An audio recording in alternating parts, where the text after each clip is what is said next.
Ilang taon din po nakararaan, ako'y pauwi sa Pilipinas galing Rome.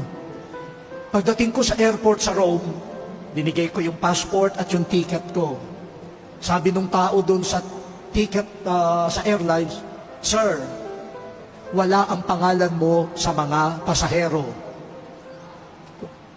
Bakit? Ako, may ticket ako. Sabi niya, yun nga po ang misteryo eh.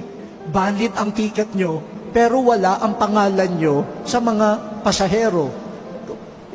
Paano mangyayari? Sabi niya, titignan ho namin kung malalagay kayo sa waitlisted. Sabi ko, kailangan kong umuwi. Tapos medyo nagpakilala ako. Obispo ako eh.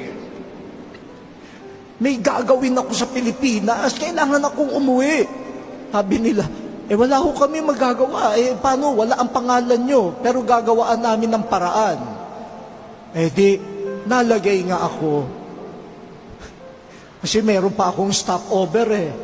Mula Rome, papunta dun sa isang bansa na yon, walang problema. Maraming upuan. Yung mula sa bansa na yon, stopover, papuntang Maynila, doon, punong-puno. Kaya sabi sa akin, i-waitlist to namin kayo. Pagdating po doon, magtanong kayo. Ang init-init ng ulo ko. Kung ano-ano na yung mga iniisip ko, idemanda ko kaya itong airline na ito. No? Sila mismo hindi nila maipaliwanag, valid yung ticket ko, tapos wala ang pangalan ko. Sila naman yung nag-issue ng ticket. No? Kaya galit na galit ako. Pagdating ko doon sa stopover, takbo. Doon sa counter. Sabi nila, naku, puno ho talaga.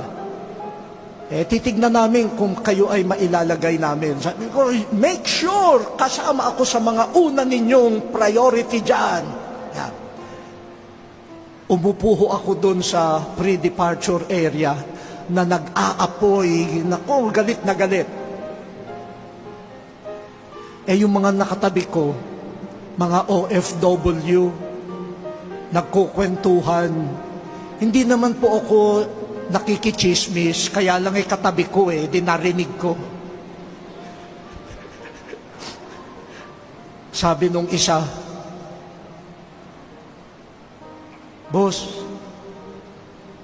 kailan ka huling umuwi?" Sabi nung isa, matagal na. Kasi nag-TNT ako Buti na lang nagkaroon ng amnesty. Makikita ko na ulit ang pamilya ko. Yung isa sabi, ako 7 taon hindi nakakauwi. Pareho tayo. Naghintay din ako ng amnesty. Ngayon ko palang makikita yung anak na bagong panganak nung umalis ako. Nung narinig ko po, sabi ko, eto ako. Wala pang 1 linggong nakakaalis sa Pilipinas. Galit na galit kung hindi ako makakauwi. Ito yung mga kapatid natin.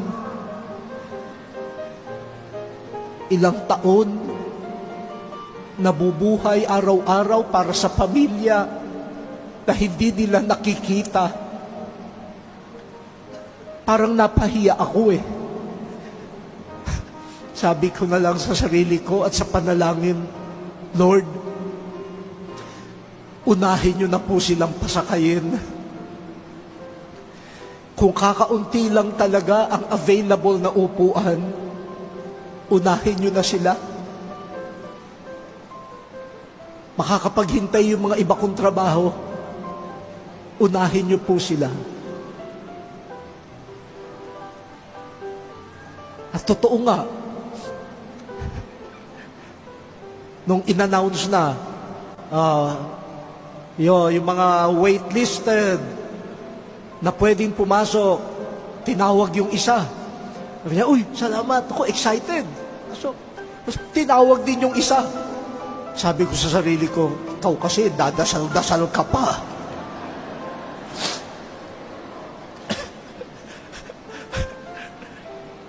Tapos, may tinawag na namang isa.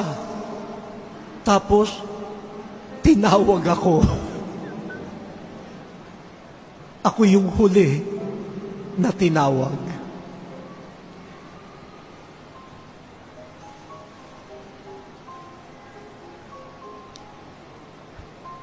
Kailangan tayong sumagot. Ipapapako ba si Jesus? Sinong Cesar? Sinong hari ang iyong bubuhayin? Baka si Jesus ang ating pinapako sa krus muli.